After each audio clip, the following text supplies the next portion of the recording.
Welcome to White Regis TV Film Review and Preview. I'm Andrew Wright. This weekend, the long-awaited Avatar Fire and Ash arrives in cinemas 3 years after The Way of Water. The film is the third film in the Avatar series and takes place a year after the events of Way of Water. In this film, after settling in with the Metkayina tribe, Jake and Neytiri are still struggling with grief over their son's death when they encounter an aggressive new Na'vi clan called the Manguan clan, who have allied with Jake's enemy Quaritch as the conflict on Pandora escalates to devastating consequences. James Cameron once again directs this film with actors Sam Worthington, Zoe Saldana, Sigourney Weaver, Stephen Lang and Kate Winslet, among others, reprising their roles from the previous films, and they're joined by Una Chaplin and David Thewlis. Be warned, the film is 197 minutes long, so that's 3.25 hours, so it's longer than the previous two films.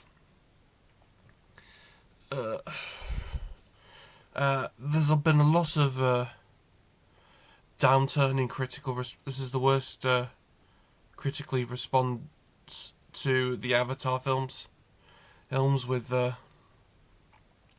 critics praising the cinematic spectacle, but they're criticising the storytelling and repetitiveness.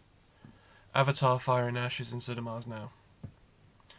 Last weekend, Wake Up Dead Man was released on Netflix. The film is the third film in the Knives Out film series and stars Daniel Craig reprising his role as private detective Benoit Blanc.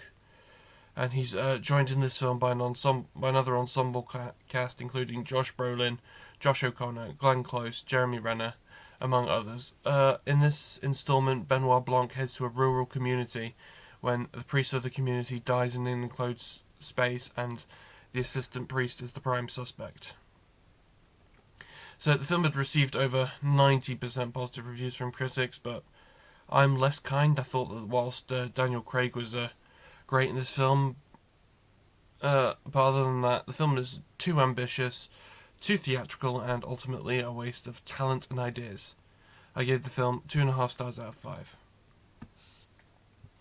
This week, The Long Walk was released on home video. The film is an adaptation of the 1979 novel written by Stephen King and is set in a dystopian 1970s where 50 young men, one from each American state, who compete in an annual televised walking marathon where each boy must walk non-stop for days at a pace of 3 miles per hour. Otherwise, they get executed one by one until only one remains.